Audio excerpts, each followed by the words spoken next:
graça e a paz do nosso Senhor Jesus, meus irmãos. Amém?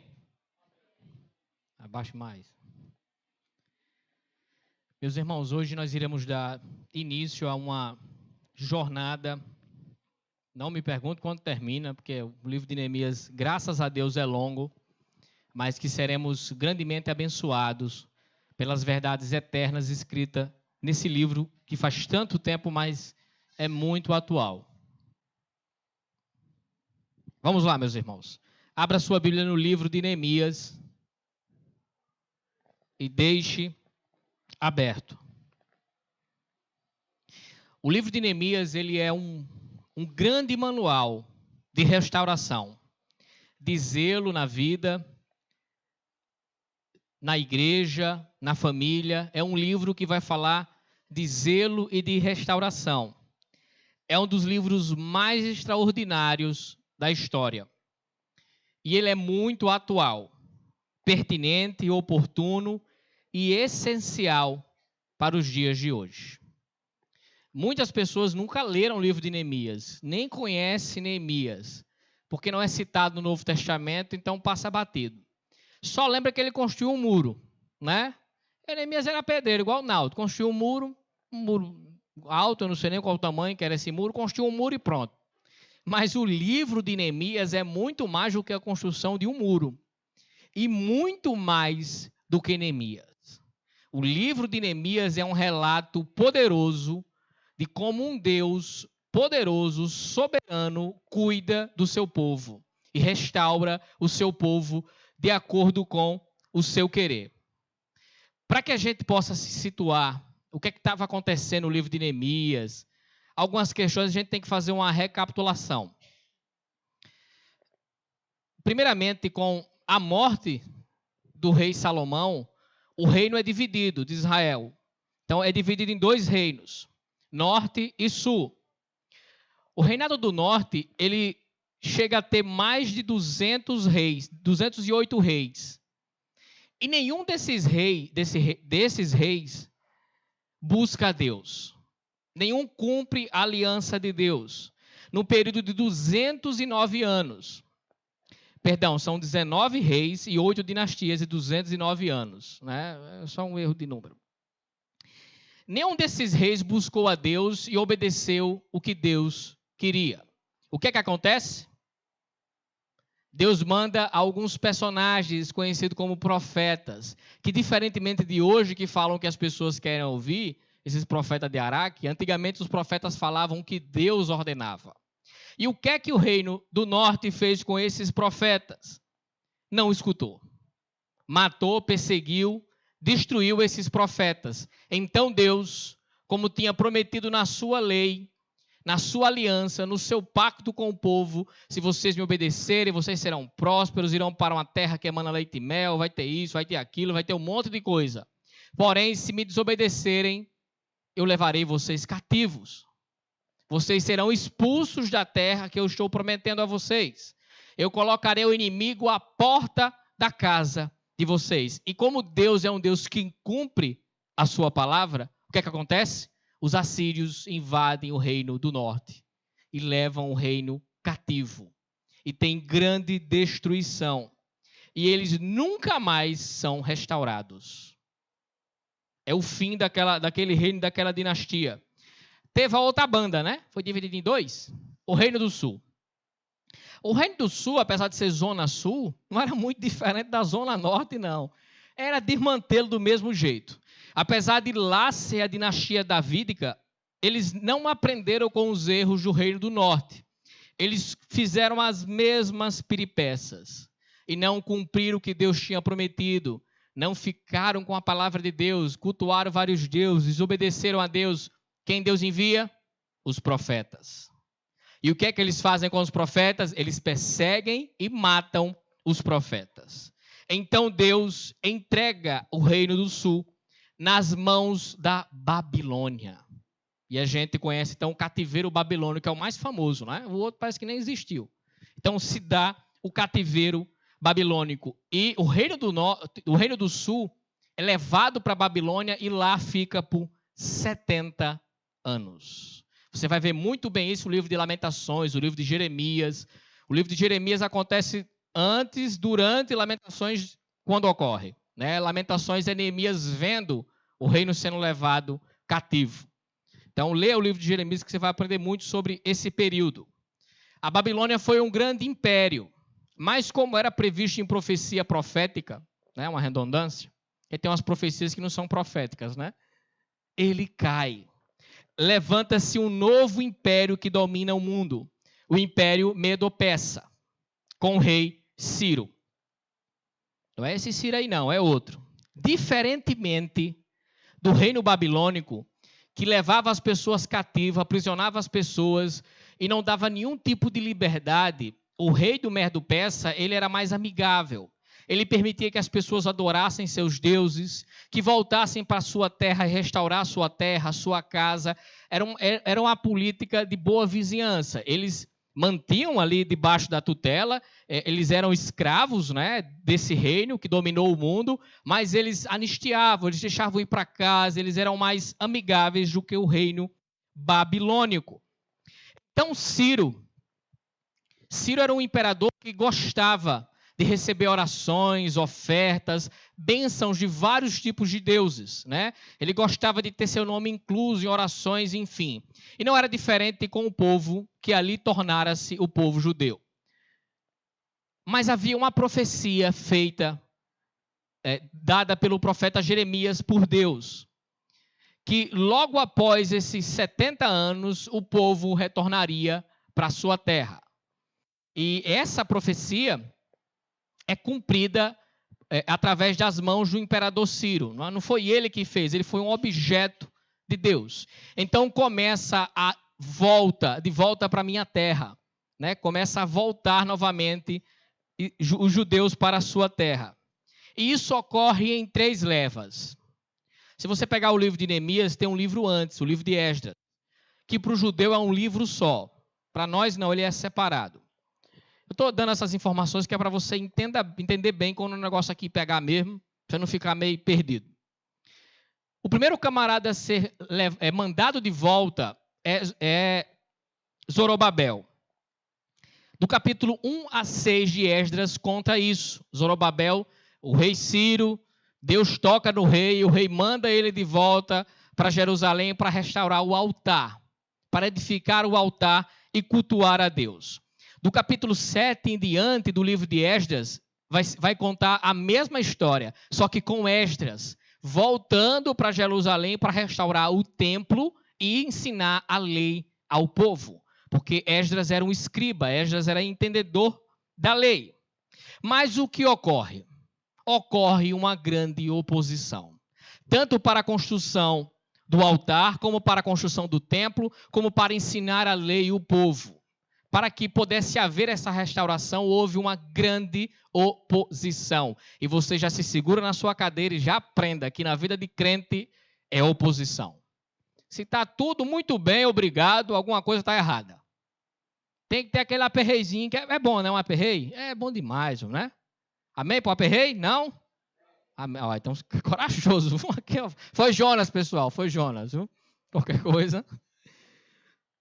Houve grande oposição dos samaritanos. Troca-se o imperador, vem o imperador Artaxerxes, ele proíbe a construção, ele embarga a obra. A obra é embargada, não pode edificar o altar, nem o templo. E eles têm que voltar. Só que o que é que acontece? A cidade de Jerusalém não foi repovoada. E quem ficara lá estava passando fome, padecendo necessidade, estava em uma terra arrasada. Aí você pode pensar assim, que frescura com Jerusalém. Porque o cara não fica na Babilônia, no Medo-Persa, fica para lá de Bagdá, literalmente. Nós estamos vivendo uma nova aliança em Cristo Jesus. Lembra o que Cristo diz justamente para a samaritana? Que Deus busca os verdadeiros adoradores que adoram aonde? Não importa. É como adoram, em verdade e em espírito. Só que nessa época não tinha isso. O povo recebe a terra de Deus, a terra prometida que emana leite e mel, e essa terra significava a bênção de Deus. Estar apartado dessa terra sangrava o coração do povo de Deus. Estar fora de Jerusalém, fora de Israel, por assim dizer, era dolorido demais.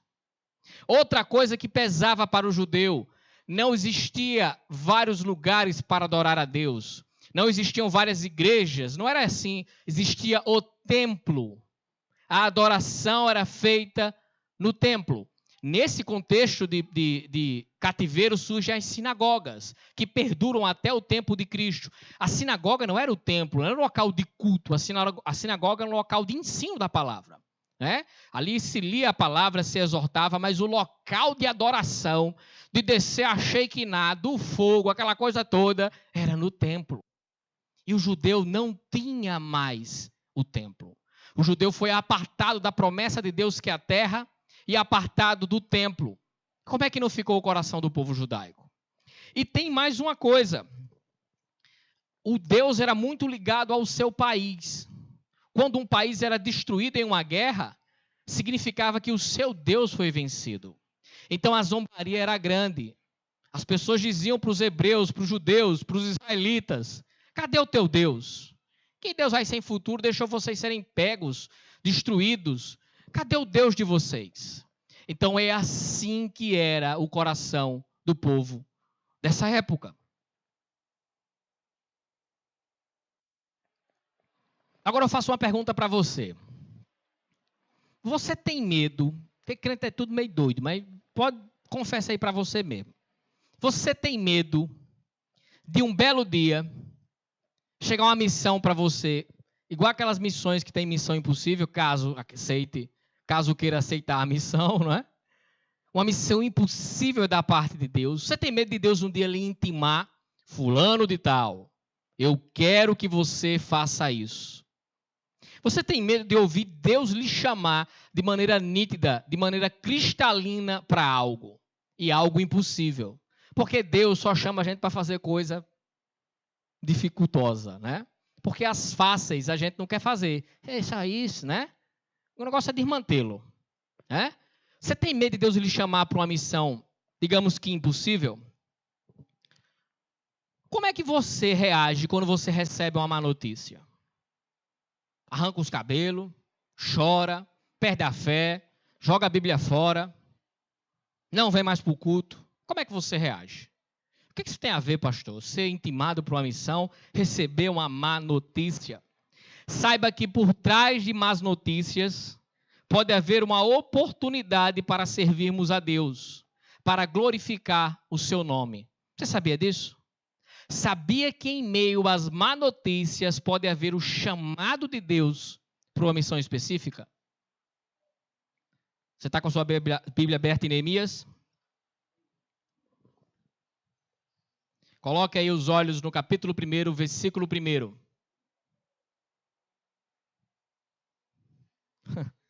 Vamos do versículo 1 ao 4, nessa noite.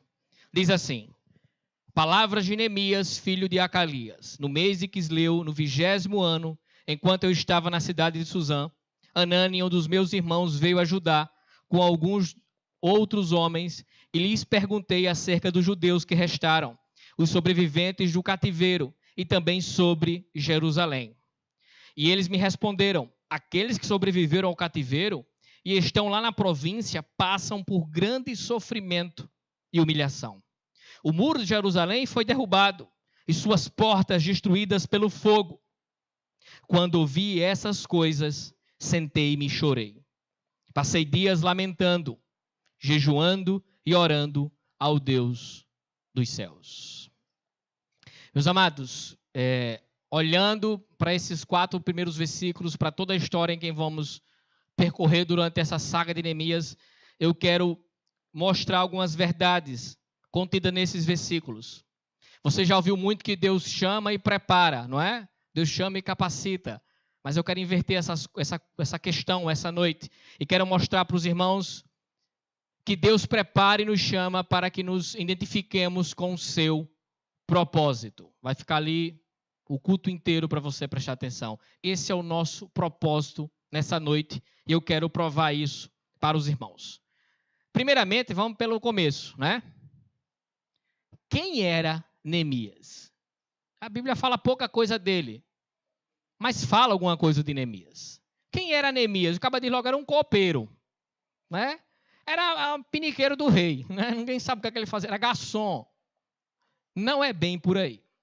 Neemias, o nome de Neemias significa aquele que é confortado por Deus, ou também aquele que consola, aquele que traz consolo, alento. E Neemias era um homem consolador.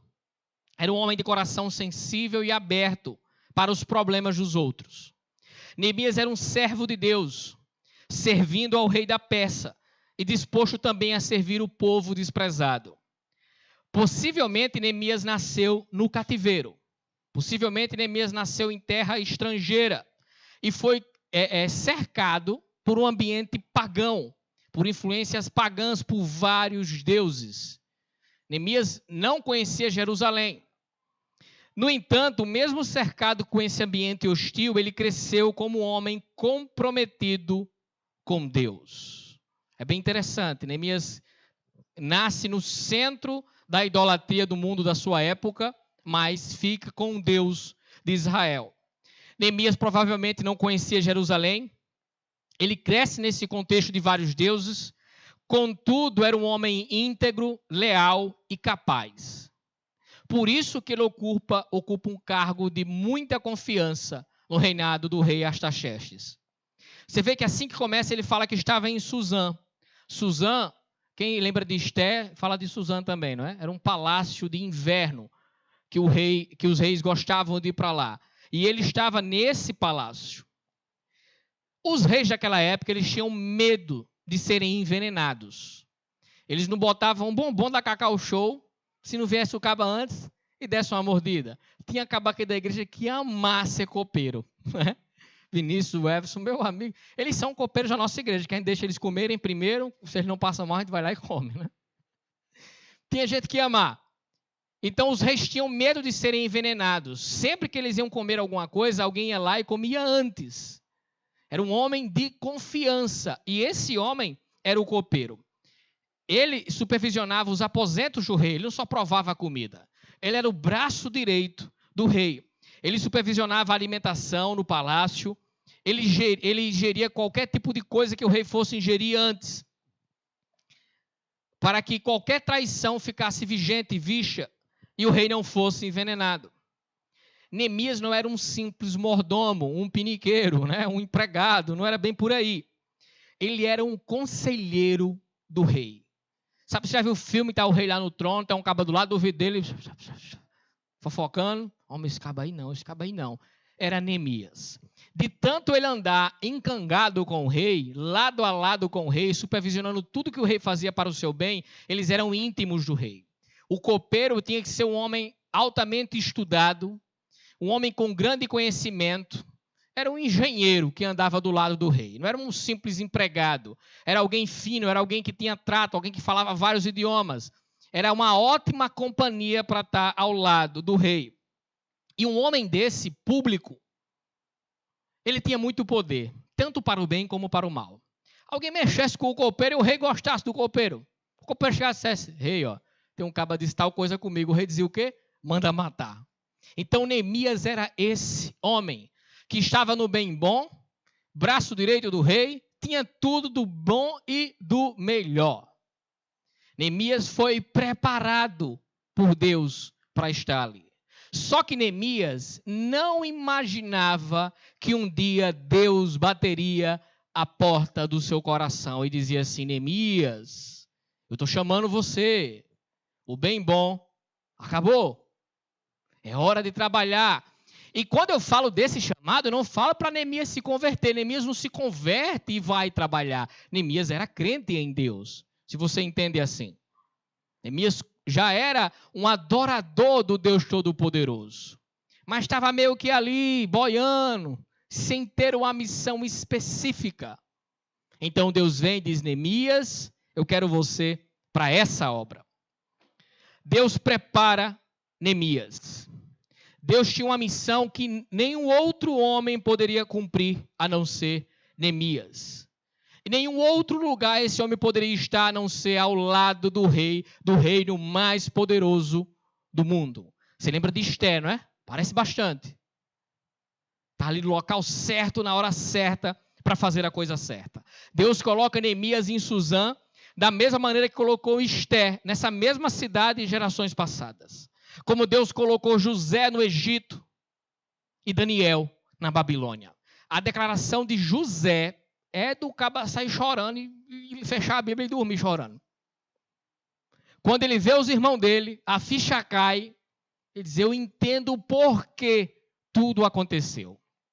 Porque Deus tinha um propósito para eu estar aqui. Deus tinha um plano, mesmo no erro de vocês, no pecado de vocês, Deus foi soberano. E não era diferente com Neemias. Então, esse era Neemias. A segunda questão que temos que analisar é o chamado de Neemias. Como é que Deus chama Neemias? Esse danado não sabe se fica ligado ou desligado, né? Olha. O Warren Wiersbe, que é um comentarista, um pastor americano, ele tece um comentário muito interessante acerca de ser chamado. De você estar lá no seu bem bom, na sua rede espiritual, curtindo a vida de crente, até que alguém toca a campainha e diz, ei, tem um desmantelo para tu resolver. Preste atenção. Assim como portas enormes, acontecimentos transformadores podem girar em torno de dobradiça muito pequenas. A porta é grande, a dobradiça é pequenininha, né? Mas faz a porta se movimentar. Num dia qualquer, como qualquer outro, Moisés havia saído para cuidar de ovelhas, quando ouviu o chamado do Senhor e se tornou profeta. O cabacel, pastor de ovelha, voltou para casa profeta. No dia como outro qualquer, Davi estava pastoreando o seu rebanho e foi para casa e foi ungido rei. O caba volta, pastor. Todo mundo deixa de ser pastor para ser rei e profeta, né? Espero que eu vire pelo menos um rei lá para frente. Davi volta para casa e é ungido rei. Num dia como outro qualquer, Pedro, André, Tiago e João estavam consertando as redes na beira-mar. Depois de uma noite frustrante, sem conseguir pegar uma piaba, amargaram. Não é igual o nosso irmão Messias que vai pescar e volta com peixe, né? Jesus então chama esses homens para se tornar pescadores de homens. Nunca sabemos o que Deus tem reservado para nós, mesmo em uma conversa simples com um amigo ou um parente. Por isso, tenha sempre o coração aberto para a orientação e a providência do Senhor. Você sabia que Deus pode, daqui a 1 hora, você vai estar na igreja ainda, ou durante essa pregação, pode chegar uma mensagem no seu WhatsApp aí. Pode alguém ter ido na sua casa. Pode ter um recado lhe aguardando. E dentro dessa situação, dessa mensagem, desse recado, pode dar um chamado de Deus para algo específico da tua vida. Nós não sabemos a hora nem o porquê essas coisas acontecem, mas simplesmente acontecem. E muda a nossa vida do dia para a noite. Olha como surge o chamado de Neemias. Eu quero que você olhe o versículo 2 e 3 comigo. Neemias está lá na sua coparia, né, com o rei. De repente, seu irmão, Anani, ele vem. E Neemias olha para ele e diz, e aí, macho, como é que estão as coisas? Como é que estão lá nossos irmãos lá? Como é que está Jerusalém, nossa terrinha? Vou ver se eu viajo para lá no Natal. Como é que está o povo? Como é que está a mamãe? O irmão dele diz, rapaz, a bagaceira está grande. No homem, olha lá, a fome é grande. Quem tem, tá morrendo, morre. E está tudo destruído, acabou-se, foi tudo. É literalmente terra arrasada. Olha aí, eu lhes perguntei acerca dos judeus, também como estava Israel. A resposta vai impactar profundamente a vida de Neemias. Aqueles que sobreviveram passam por grande sofrimento e humilhação. O muro de Jerusalém foi derrubado e suas portas foram destruídas pelo fogo. Era para Neemias ter ficado calado, né? Você pode pensar, para que foi perguntar? Já diz o ditado que as perguntas e não as respostas movem o mundo. Com o chamado é bem parecido. pode acontecer o chamado quando nós temos acesso a algumas informações. Neemias nunca mais foi a mesma pessoa depois que ele recebeu essa resposta.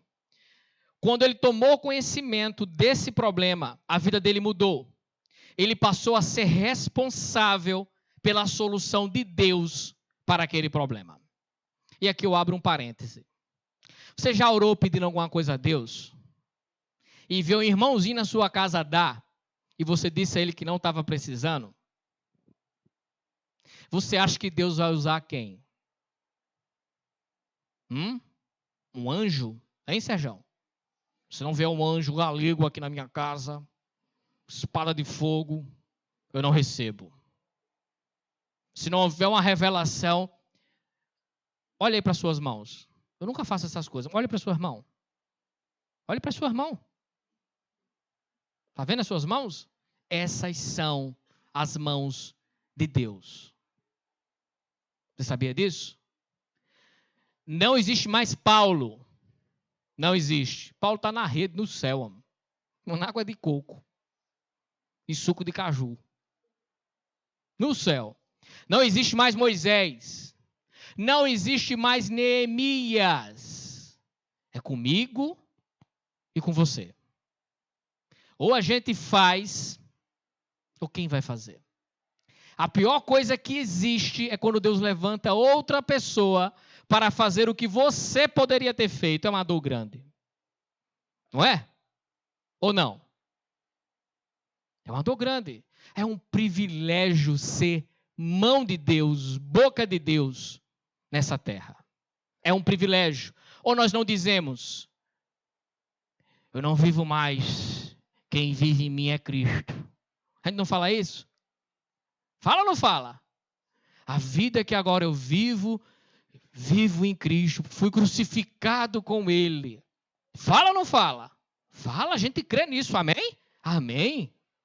Fomos ressuscitados em Cristo. Já vivemos uma nova era. Já vivemos uma nova era. Então, meu amado, está na hora de ser um edificador de vidas, de famílias, de lares, de igreja, de trazer o zelo de Deus para a nossa vida. Ou você vai esperar a banda passar, como já dizia o outro. Os chamados encontram seus propósitos nas necessidades. Necessidades à nossa volta são, como Hernando Dias Lopes fala, outdoors de Deus. É Deus mandando um recado. Você percebe uma necessidade? É Deus falando para o seu coração, resolva. Resolva. Alguém precisa fazer alguma coisa. É isso que eu estou pensando, Deus. Alguém tem que fazer alguma coisa. Você, meu amigo. Necessidades são grandes oportunidades de engrandecermos o nome de Deus. O que seria de Moisés se não fosse libertar o povo? Ia servir para quê, Moisés? Diga aí para mim. O que seria de Davi? Isso vai para o YouTube, tem um monte de gente me criticando. É herege, não tem problema. O que seria de Davi se Golias não fosse lá para a porta lá do arraial deles, xingar Deus, dizer um monte de coisa, passar 40 dias falando um bocado de besteira. Existia um problema. Não tinha macho em Israel para peitar Golias. Não tinha. Mas Davi disse, rapaz, eu resolvo essa parada aí. O cara ganhou o quê? Vamos ganhar um monte de coisa. Não paga mais imposto, INSS, paga nada. Ganha a casa, a comida e a filha do rei. Ele disse, eu resolvo é agora. E resolve. Ou não é assim? Quantas oportunidades dioturnamente não batem em nossas portas? Pessoas que às vezes vêm atrás de uma palavra de Cristo e a gente, por um gesto, por uma palavra, por não ter tempo, acaba negligenciando isso. Temos que ter coragem para fazer perguntas que afligem problemas das pessoas, de vidas, de famílias, da igreja. Você tem coragem de perguntar para o seu pastor? Pastor, está precisando fazer o que na igreja? Pastor, qual é o maior problema aqui da igreja? Eu quero fazer parte da solução. Cuidado com as perguntas, porque as respostas vão prender você. Quando o pastor disser, está precisando fazer isso, meu irmão, você agora é culpado, porque você sabe da necessidade. E durante esse livro de Neemias, Deus vai falar ao meu e ao seu coração poderosamente. Poderosamente, meu amado. Teremos reedificação em nossas vidas.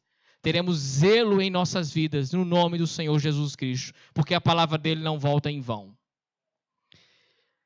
Quando você pergunta sobre determinadas necessidades, você pode acabar descobrindo o chamado de Deus nessas necessidades.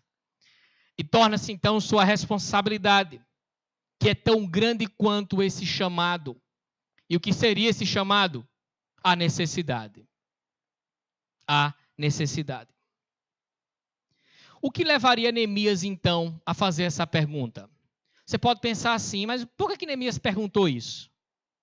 Ele não podia ter ficado calado, né? Ele não podia ter perguntado assim, meu irmão, como é que você está? Não quero saber, doutor, você, né? Como é que você está, meu irmão? O que é que levou Neemias a fazer essa pergunta? Porque pense comigo, Neemias estava lá, copeiro do rei, braço direito, com tudo do bom e do melhor, vida boa, tudo o que ele queria. Ele não estava passando por nenhuma necessidade. Se ele quisesse ficar caladinho, não se preocupar, nada aconteceria. Não era culpa de Neemias o que estava acontecendo. Neemias não tinha culpa. Mas o que é que faz Neemias fazer essa pergunta? A resposta é Deus.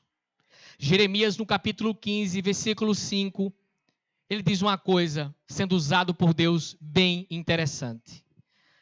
Olha o que é que Neemias fala acerca de Israel. Quem terá compaixão de você, ó Jerusalém? Quem se levantará por você? Quem vai parar e perguntar como você está? Neemias era um homem de Deus que havia escolhido exatamente fazer essa pergunta. Que texto poderoso, não é? Quem vai parar e perguntar por você? Quem vai se preocupar com você? Deus tinha escolhido alguém e essa pessoa era Neemias. Mas eu quero trazer para nós aqui. E o nosso chamado? Pastor, não fui chamado para nada. Foi, meu irmão, pela caridade. Você não é crente? Amém? Você é crente, você foi chamado. Não, eu não fui não. Então, eu vou chamar você já já. Você vem para aqui, você se torna chamado. O chamado todo cristão é chamado. E pior que ele tem um chamado duplo. Você não foi chamado só para uma coisa não, você foi chamado para duas. Tem gente, pastor, eu não sei nenhum, tirar dois. Calma. Preste atenção.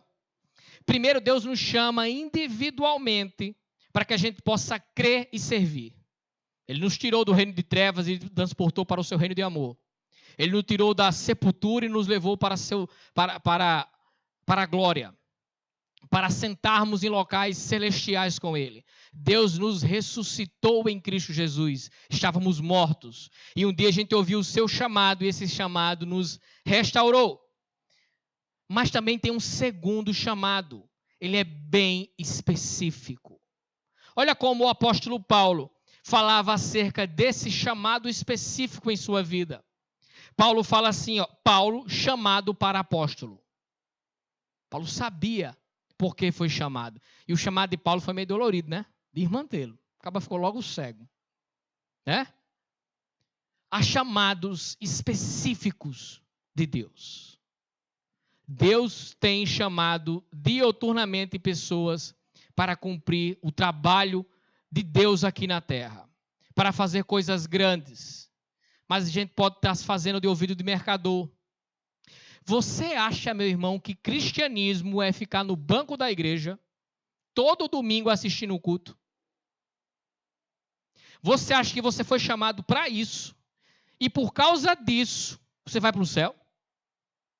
Não é que a gente é salvo por obras, mas apatia, comodidade espiritual é uma doença.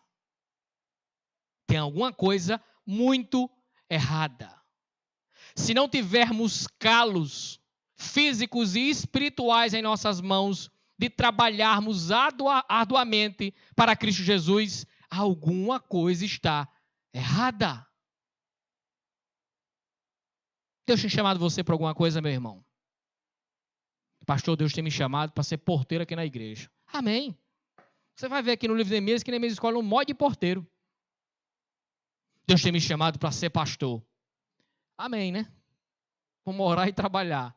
Deus tem me chamado para ser missionário, sempre tem mais fé, né? Para ser missionário. Amém. Deus tem me chamado para o ensino. Deus tem me chamado para cuidar de crianças. Deus tem me chamado para criar um projeto que não tem nessa igreja. Amém. Deus tem chamado dioturnamente pessoas. Por que Deus chama o apóstolo Paulo? Porque Deus quis, pastor. Sim, eu sei. Havia um grande problema. Ninguém queria pregar para os gentios. Os apóstolos queriam ficar só entre eles ali, só nos judeus. Então Jesus disse, eu vou chamar um caba de fora, mais judeu do que vocês, tudo em junto, para pregar para os gentios. E Paulo diz o quê? Eu sou o apóstolo dos gentios. Eu sou o pregador dos gentios. E Paulo então cumpre o seu chamado de pregar para os gentios. E o próprio apóstolo Paulo enfatiza em suas cartas, quando ele vai falar acerca de dons. Como somos chamados, para que somos chamados e como executar esse tipo de chamado através dos dons que Deus tem nos dado. A terceira e última questão sobre esse chamado de Neemias, quem era Neemias? Era que Neemias ele se identifica com o chamado de Deus. Deus prepara Neemias, Deus chama Neemias e Neemias se identifica então que foi chamado com esse chamado de Deus. Olha o versículo 4. Quando ouvi essas coisas, sentei-me e chorei. Passei dias lamentando, jejuando e orando ao Deus dos céus. Neemias ouve o chamado de Deus, entende o chamado de Deus, sente o chamado de Deus e sabe que alguma coisa tem que ser feita. Ele só não sabe como, não é? Mas ele vai orar a Deus, ele vai perguntar a Deus, ele vai se achegar a Deus para descobrir. Realizar a missão de Deus, o sonho de Deus, a obra de Deus é muito mais importante do que realizar os meus sonhos, as minhas obras. É muito mais importante viver para Deus do que viver para si mesmo. É muito mais importante descobrir a vontade de Deus para as nossas vidas, do que querer pegar Deus e adequar com a minha vida. Com a minha vida. Como você tem chegado-se a Deus para cumprir os seus propósitos? Ou Deus para você é um balcão de soluções? Não tem da insinuante? Fale com a moça, né?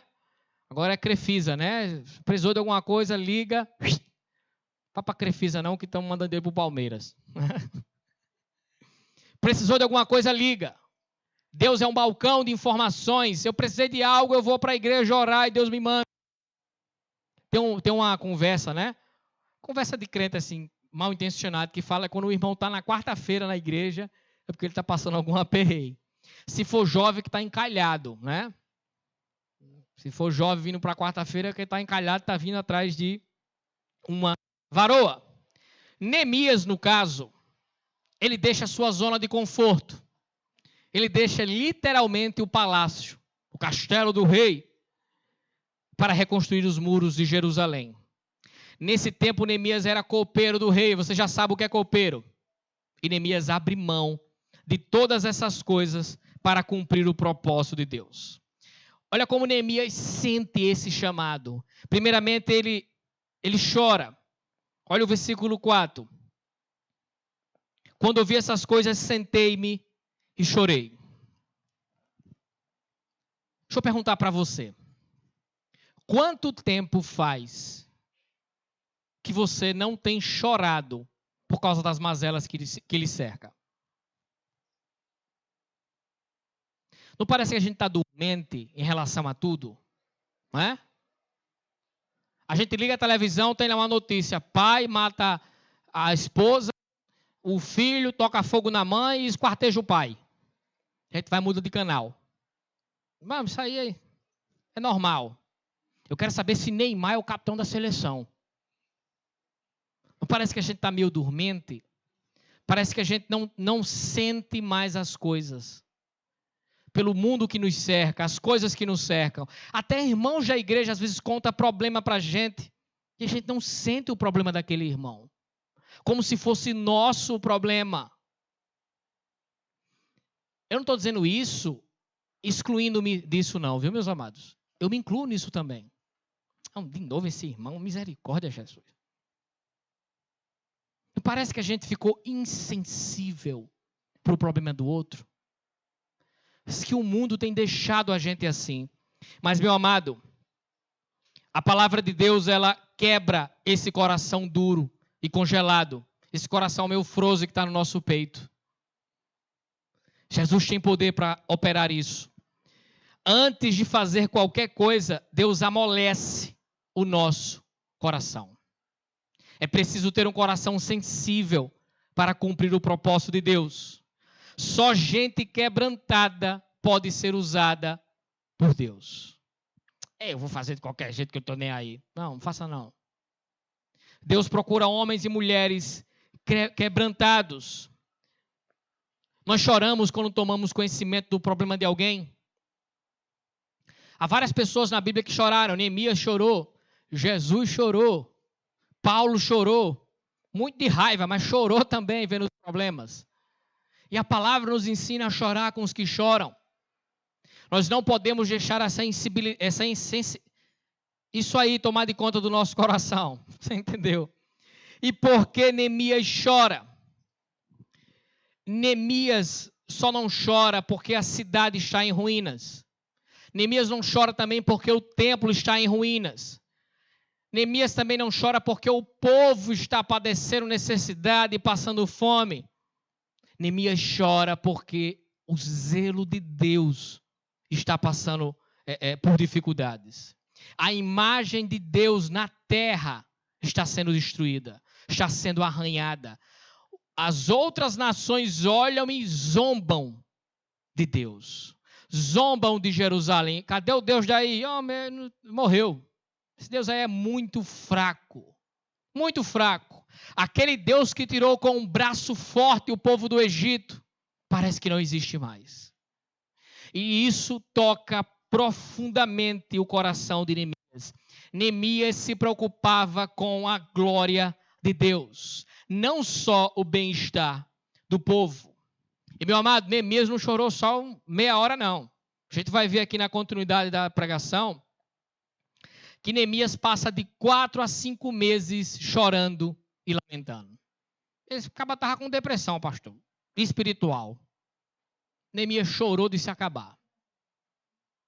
Neemias passa 4 meses aos pés do Senhor, chorando e buscando uma resposta de Deus, um lamento profundo. Apesar de Neemias estar no palácio, seu coração estava nas ruínas em Jerusalém. E esse chamado não leva só Neemias a chorar, mas leva Neemias também a jejuar.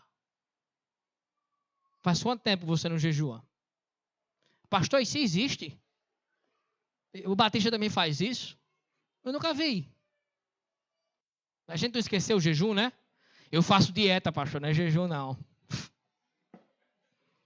Para que serve jejum, pastor? Ou então assim, tem a desculpa médica, né? Pastor, eu tenho um atestado para não jejuar. Se eu jejuar, eu morro, eu passo mal. Se tu for fazer uma cirurgia, tu vai ficar jejuado lá, não sei quantas horas. Ou exame de sangue, não é? Aí, 8 horas para o exame de sangue, pode. 2, 3 para Jesus, vai passar mal? Vai morrer? É desmantelo, né? Acaba, morre com fome quantos dias? 3, é? Cadê os engenheiros daqui? É 3 dias? Não, é 5, né? Sede que é 3 dias.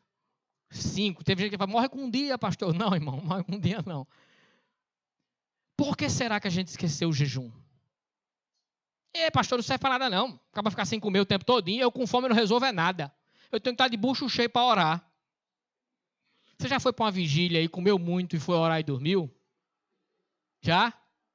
Tem irmão que faz isso. Come muito no intervalo, aí vai para o banco e pega no sono. Aí quando alguém toca nele, ele diz, não, irmão, eu estava no espírito. Estava nada, irmão. Você estava igual os apóstolos orando ali, né? Meus amados, Por que jejuar? É interessante que Neemias ele levanta um clamor, um pranto e um jejum a Deus. Nós devemos jejuar por causas humanamente perdidas. Devemos jejuar para buscar força e quebrantamento e humilhar-se na presença de Deus. O jejum nada mais, nada menos do que dizendo assim: eu tenho fome do pão que é Deus, não do pão que é material. Eu quero buscar a Deus. Você com fome, você é afligido pela lembrança da fome. E você fica diuturnamente lembrando por que você está jejuando.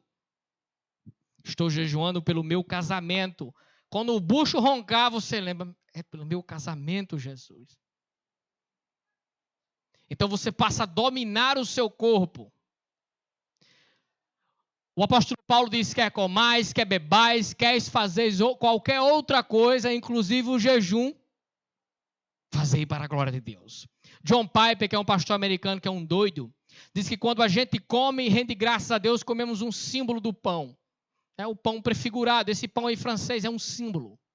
Mas quando jejuamos é que comemos o pão de fato dos céus. Jejum é saudade, é fome de Deus. Temos que fazer jejum por tudo, meu amado, que estamos orando. Pelas famílias, pela igreja, por esse pastor pecador que vos fala. Temos que apresentar nossas petições a Deus com clamor, com choro, com petição e com jejum. Quem vai jejuar a partir da manhã?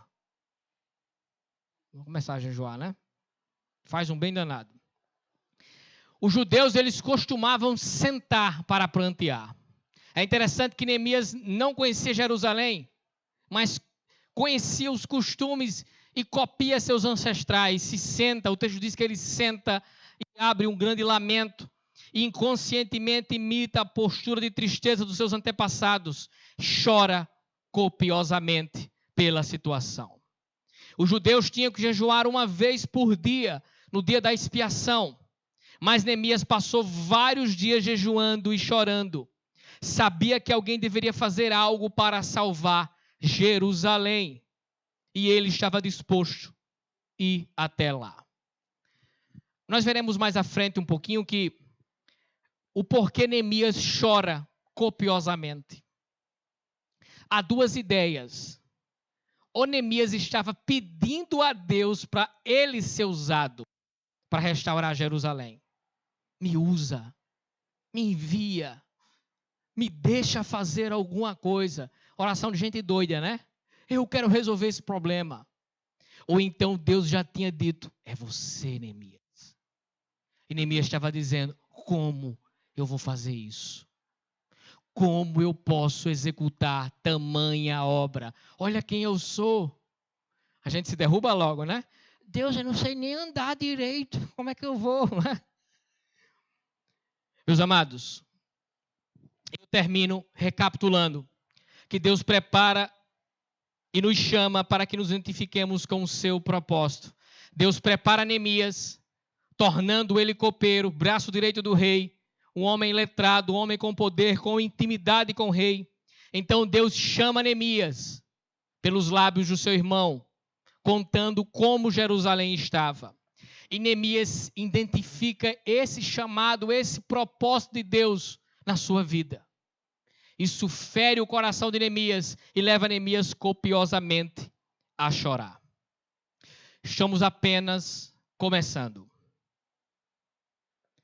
Foi trabalhoso para mim preparar Neemias e pregar esse livro para vocês. Muitas coisas aconteceram, né? Quase que não dava. Quase que não dava. Mas Deus é tão bom que eu comecei a ler, a preparar esse livro antes de todas as coisas acontecerem na minha vida que aconteceu, que vocês sabem. Né? E Deus foi bom, muito bom por isso. É porque Ele quer realmente que todos nós aqui aguçemos nossos ouvidos para ouvir o que esse livro tem a falar para os nossos corações. Deixe, meu amado, a amargura, peso na sua alma, ressentimento de fora. Nesses próximos domingos que iremos viajar nesse livro, abra seu coração. Permita-se ser edificado. E Deus vai mudar a sua vida. E através de você mudar outras vidas. Porque Neemias edificou muros, mas edificou vidas também. E Deus quer reedificar a nossa história, o nosso altar, o nosso zelo, a nossa igreja, a nossa vida, a nossa família. Deus quer fazer isso, meu amado. Amém? Deus abençoe, nos guarde e espere cenas dos próximos capítulos.